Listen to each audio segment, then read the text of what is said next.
Greetings, humans and non-humans. Today is a special day because we'll be reviewing the Community Booster Pack. Okay, um, I'm very excited. When they announced the Summer of Isaac expansions, well, I guess it's considered one expansion, but with 3 booster packs. The last pack was the one that interested me the most. Because like community expansions, like this is like I believe the first, first time I'll consider this the first time. You could argue that maybe with Seven Nut or Yuggy designing some cards, that would count as the community, but they work, for the official game, and this is like anyone can, put their cards into the game, which that was really cool. I really like this, and I really hope that we do have more community booster packs because honestly, it's just cool when a game allows, community-made stuff to become official. And let's get into it, the meat and potatoes. This is the one expansion I was most hyped about, like the Edmund pack and the alt art pack are really cool, really good. But I like this better. Like if you had to pick one of the 3 packs, I highly recommend getting the community booster pack just because it has a lot of creative card designs. And we're gonna get right into it. So, start things off, we got Cursed Haunt, created by Mitboy, and artwork also done by Mitboy. So, this is really cool. I really wanted for a long time to do reviews on modded cards, and one of the things I wanted to do was it's still on my to-do list, is to review the Mit Pack expansion by Mitboy. And it's one of the more vanilla friendly mod packs for Four Souls, and that's why I wanted to review that one first. I just haven't gotten time to it, but I will someday. wait, wrong one. Okay, it's been a while since I've done this. Yeah, someday, guys. I promise I will. I will do the mid pack expansion, but let's go over the card itself. That's the more interesting part. So we got Cursed Haunt, which is our first cursed boss monster. Really glad that we have this. I really hope this opens up to more cursed bosses in the future. With 3/3/1 stats, while this is a soul, it has +1 dice and can be attacked. If a player would die, it as a soul, prevent death, the active player gains its reward and steals it instead. +1 treasure, and you get a purple soul. That's a pretty cool detail. I love the chaos that this will provide. Here's hope to more cursed monsters. Next up, we got Hot Potato, and this card was done by Luis the Person, a person Luis. Okay, this is a cool event card right here. When this enters to play, it becomes an item. The active player gains it. When this item enters your control, gain 2 cents, then roll. So if you roll a 1 through 4, give this to the player to your left. 5, destroy this, take 3 damage, and 6, this becomes a soul. So you play a game of Hot Potato, and it's pretty cool. I like that. I love alternate ways of getting soul cards in Four Souls. I don't know, I always wanted to do like a challenge where you could only gain souls via like the unorthodox methods, and that'd be pretty cool. I'm really glad we have more soul gaining variety. Next up, we got Mugger Bean. Mugger Bean was designed by triple the anything.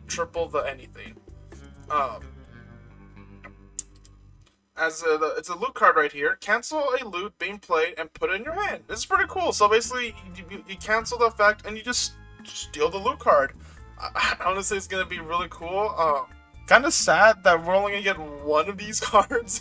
Granted, I guess if there's more than one Mugger Beans, it would make things pretty chaotic, but I'm down for the chaos. I love this loot card. Next up, we got Arrow Walk. Arrow Walk was designed by Quinbo51, at Quinbo51, or Acrid. Okay, I'm sorry, I'm bad at pronouncing names. It's another loot card right here, based on the Eric Walk Magic the Gathering card and Isaac loot card. One of the loot card consumable card, is that what you call it in the video game? But yeah, it's based on that card. and you roll, change the results of the next 4 dice rolls made this turn to this result. That's pretty cool, honestly. Yeah, I like this little card. Pretty versatile. Next up, we got active item Telekinesis. In case you're wondering, like, we're gonna be jumping around like different card types because I'm focusing on order of reveals. That's why I'm doing it like this. So Telekinesis was designed by @DaMouse, or that's their X account, but they also go by Mick Swaggard. Telekinesis. It's, you tap it, choose a tap or paid ability on an item another player controls. They must activate that ability if able. At the start of your turn, you may look at the top 2 cards of a deck, put any number of them into discard, and put the rest back into any order. Pretty versatile, pretty fun. I like this a lot. Next up, we got Curse of Envy. This was done by @DiceBand, which is also their username as well, DiceBand. When you die, each other player gains +1 treasure. I like this. Simple, effective. I'm down for more curse cards. I know some weird people aren't into negative cards, but I like this. You know, I like this one a lot. This is pretty cool because like you want to give it to a player that's like winning, so then like when they die, everyone else gains a treasure. I like this a lot. I like this. You hear me say this a lot. Because I generally love this. I love this. Yeah. Next up we got Giant Poop. This was done by @GelloArt. So this is pretty cool because it uses the, I guess we'll call it the Dross background or something like that. But it's a background used for Henry, and I think another card. I could be wrong, but it's pretty uncommon. So I'm pretty glad that we get to see more of this background. So this is a 5/4/0 stat monster. You know, pretty uncommon up a 0 attack, but it happens sometimes. Each time a player deals damage to this, they loot 1. When an attack is declared on this, each non-active player teams up with the attacking player. The player who kills this gains its rewards. Loot 5. Pretty cool. I like this. It's the team-up card. I like cards that force other players to interact. And this one's actually done pretty well, not like in a negative way. I think a lot of players that will be into this, they're not gonna be like, "Ugh, I'm gonna have to fight a boss and I might die and I'm forced to fight it." No, this one's cool because like when you fight this one, there's no risks involved. You know, everyone gets something. I like this. I like this a lot. Next up, we got Conjoined D6. So I'm not too sure if the video game Isaac has this. You know what? Let's search this up. Let me search this up quickly. Platinum God. Okay. Conjoined.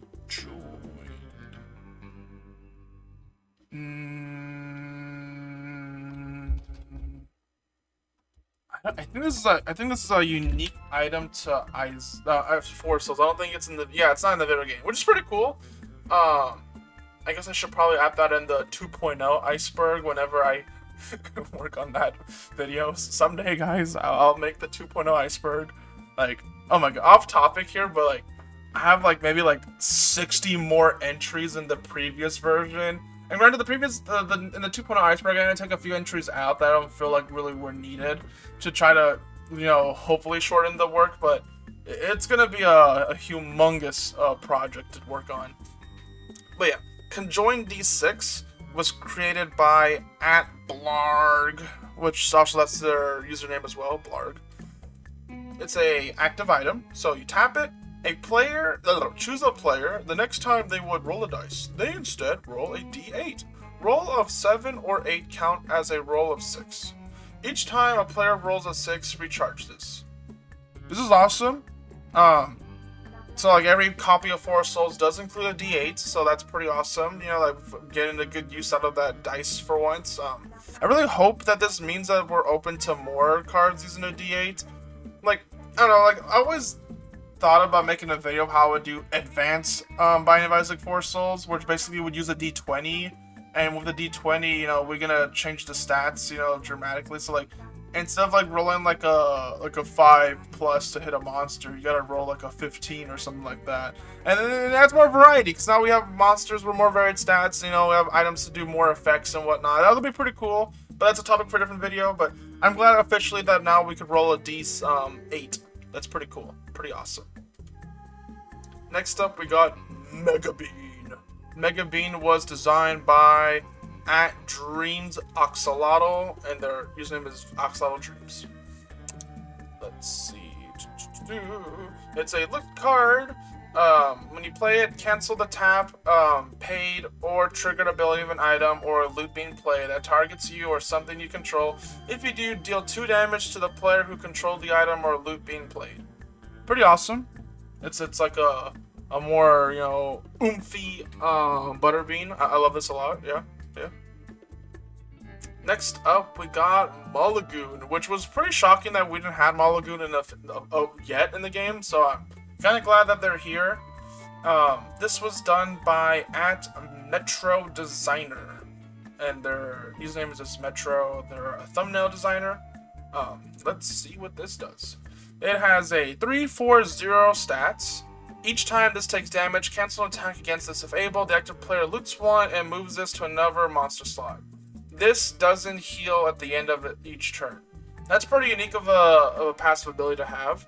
And once you kill it, you deal 2 damage to a monster or a player. I like this. Next up, we got Isaac's Last Will, which was designed by Atomic Crow? This is 0 instead of O, so I think that's how you say Atomic Crow. And then their username is Atomic Crow. And one of the... Okay. So it's pretty cool because we get lore right here. So if we read it, it says, "Dear Diary, today I died. Me. I was killed by this thing in some basement. Ugly. I leave all that I own to my cat Guppy. Cool stuff. Goodbye, cruel world. XOXO, Isaac." So, Isaac just died in the basement. I guess he didn't go that far. Dang. I don't know. I love these, you know, cards where you can read the stuff on it. Each time another player pays the death penalty, pay 2 cents and put their death penalty item under this. You can tap, choose one, put a card under this on the top of its deck, or gain 1 cent for each card under this. This is pretty cool. I like this card a lot. It's very cool and creative. I did say I did like reading cards, and I've really did AOW Walk? Yeah, AOW Walk had something. Let's read AOW Walk real quickly. Because I'm actually curious of what the card work says. AOW Walk. Okay. For the current room, enemies are slowed. Isaac's speed is increased by 0.5 and his shot speed is 2. Oh, I did not realize it was a description of it's a description of like how it actually plays in the video game. Not AOW Walk like in Magic the Gathering, but oh my goodness, that's so cool. I did not realize that. Yeah, I'm really glad that I actually get to read that live. Okay, back to the next card. Oh wait, did I say Isaac's Last Will was designed by, hold up, let me make sure I said it. Yeah, Atomic Crow. Okay, so making sure. I want everyone to be credited because this is a community-made expansion. You know, that's pretty cool. So next up, we have Karma. It's a passive item, treasure. Each time a soul enters another player's control, choose 2 players. They steal a shop item and loot 1. Love this.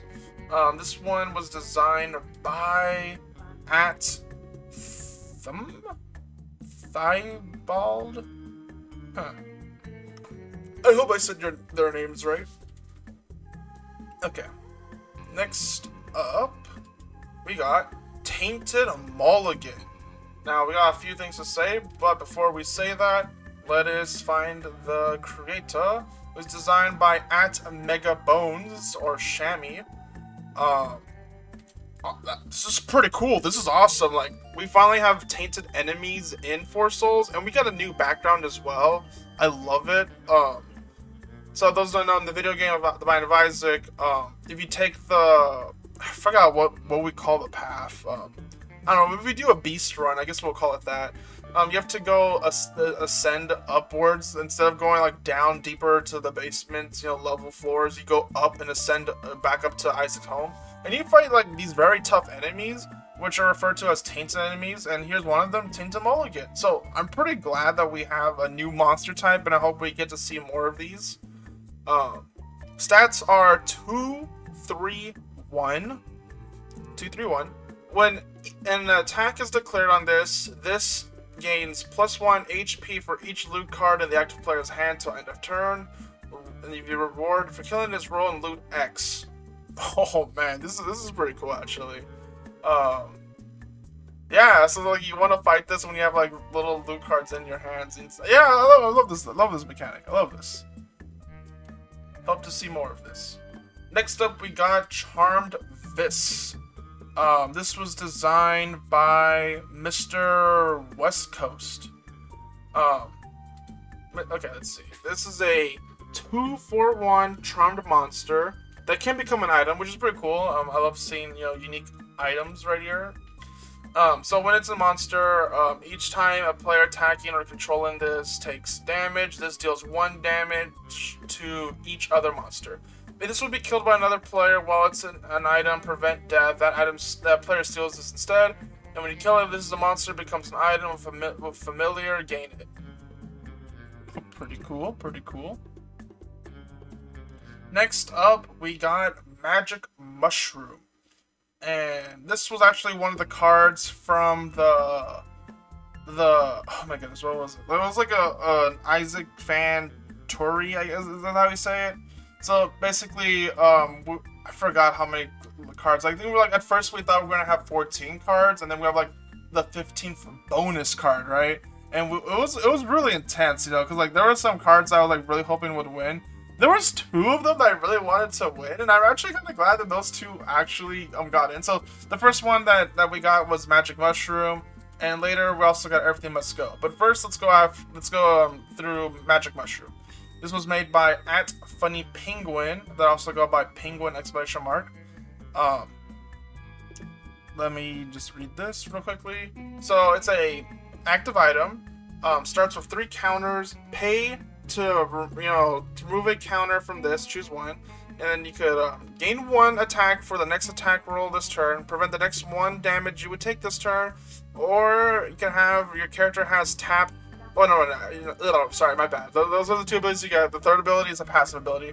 The character has tap, put a counter on an item named Magic Mushroom, which is pretty cool to have like a new ability for your character cards to do. Like, I hope that we have more cards with that type of mechanic, and I love this card. I know it's like very strong, but like I don't really. It kind of represents the video game pretty well. I mean, granted, it's a unique take on Magic Mushroom. I mean, I guess people would think like, oh, it's +1 HP and then +1 attack stat and +1 to dice rolls. But I mean, I think that would have been too insane of a card. I mean, I'm kind of happy with how this turned out.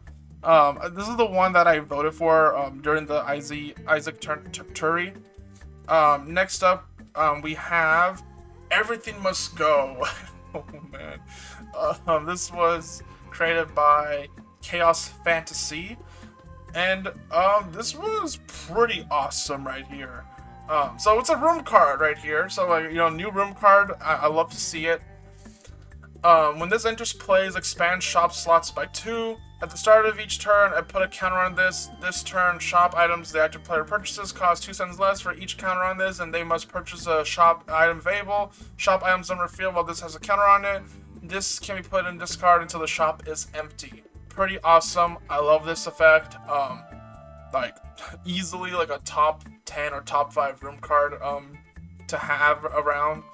And I love the donation machine is 109, pretty cool reference right there. Artwork is amazing. Mwah. Perfect. Perfecto. Love that. Next up, we got Recycling Sticker. And this one was pretty exciting. It was designed by this guy, and even kept the artwork too. So Mitboy and this guy's artwork are both officially in the game, which is awesome to see. And also cool detail is that the little paper on the corner on the right, bottom right, you can see it's like peeling off a bit. That's a pretty cool detail. I love that. I love that. So recycling sticker. It's a passive trinket right here. Shop items you purchase cost 1 less. You may purchase the top treasure discard as though it were a shop item. Pretty awesome, pretty cool. I love cards that interact with the discard pile. Pretty groovy. I like this a lot. Pretty cool trinket, actually. That's a really good trinket. I'm just thinking over it. So these are, recycling sticker and the next few cards. I'm not sure like if they were always originally going to be part of the community booster or these were just added on as extras. Like I don't know, like I'm not sure what happened in the background, but we have 20. When we thought we were gonna get 15, then we got like, oh, we're gonna get an extra one because of the tourney, so like 16, you know, because we have 2 winners. But then they're like, oh, there's more, and I don't know, that was so cool. It's like the gift that keeps on giving. So like the next item we got was Shopkeeper by Dave Ribley. I hope I said your name right. Yeah. We got, it's a pretty cool monster right here. It's Indomitable. It's a 1/0/0 stat monster, so that's pretty impressive right there. If we destroy an item for the death penalty, they put in the shop instead. This cannot be attacked. So this is pretty cool. I like this. So the only way you would theoretically get rid of this is like if you bomb this monster, which why would you? Because it's such a cool ability. So yeah, you could put trinkets in the shop. Like, oh my goodness, like the fact that we can just put, you know, shop item, like discarded discarded treasure cards into the shop is awesome. Sorry, my bad. I was having a little mix up there. The artwork is pretty cool. I really love like the black teeth and black saliva. Like I never considered like what would happen if I were to open a shopkeeper's mouth, but yeah, now we know a good depiction of how that would look like. Very cool design right here. Love this. And also it drops 5 cents, you know, has a nickel in its eye, you know, so like, yeah, I love this a lot. Next up, we got Found Soul. Also designed by Mitboy, but not, the artwork is not by Mitboy though. So this Found Soul is a cool trinket, because when you have it, you have +1 attack, and when the soul enters your control, when a soul enters your control, give this item to another player. So this is not a soul card right here. This is just a trinket. So like whenever you find a soul, you get this cool like when a soul enters your when you have a soul, you have to give this to another player. So yeah, that's cool. So you're closer to winning, but your opponents are also getting a little boost from that. Pretty cool design. Love it. And finally we have Holy Greed. Oh man, this is super cool. We have our first, like, we had a curse boss, now we have a holy boss. And I really love the little soul picture right there, you know, it's like, it's happy, you know, and it's like, it has a little glow to it. This is awesome, this is super cool. So, Holy Greed was designed by Quinboa51. Quinboa51 or Encred. Oh, they got 2 cards in? Just like Midboy? Wait, hold up. Let me make sure I'm correct about this. Quinn. I got like all my research notes on a separate tabs right here. Just hold up. This is yeah, this is how you know this is like non-scripted right here.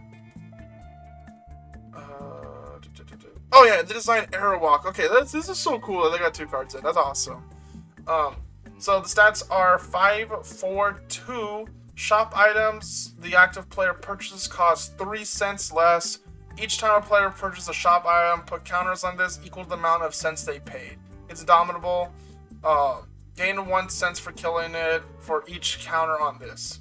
That's awesome. And then you get a +1 happy soul. So it's even better than a normal soul. It's a happy holy soul. I hope this means that we could get more holy monsters as well. And this is like a holy sin card too. So like, I don't know, like, would this mean like there's a chance we'll get like holy, you know, envy, holy gluttony, holy lust, or whatnot. No, this is pretty cool. Like, this makes you think like about the future of Force Soul. That's what I like about these community cards. I really hope it inspires Mr. McMillan to have like some of these cool like concepts introduced to be more expanded upon. And that's what I'm looking forward to. You know, the future of Force Souls. Like, I thought it was gonna be like just really good. now I think it's gonna be really bright, and I'm looking forward to future Four Souls content. You know, here's hopes that we get more community expansion cards, because I've learned so much now. Like I don't know, like my card making skills were never like super high praiseworthy, but ever since this, I've like written down like a little journal, like just for this, you know, occasion, like where we have another community made expansion. I really hope to get like a card in the game someday, because it's such a cool idea. Like you're just playing like the game with your friends or family, and they're like, "Oh, yo, that's the card I designed," you know, like that'd be a pretty cool feeling, you know. And you know, maybe someday, maybe not. Even if it doesn't happen, like I don't know, I'm still pretty happy, you know, how things are going with the Four Souls, you know, because like I got a complete card collection, you know, I got a Henry card, you know, like that's still pretty cool. That's pretty awesome. So like yeah. Overall, my thoughts on the community booster pack is get it. Please get it. It's like a 100% must obtain, you know, for your collection. Yeah, I mean, like, I don't know if you somehow went through this whole video and you're like, like, I don't know if I want this. I'm just speechless right there, because, like, these are very creative cards, and I love them all. So, I've been the Basement Dweller. Take care, everybody. Have yourself a groovy day / night. I'm probably gonna go to bed because I'm recording this at 1:30 in the morning. Okay. Take care. Bye-bye. Okay, now I'm just gonna like walk away. Yeah.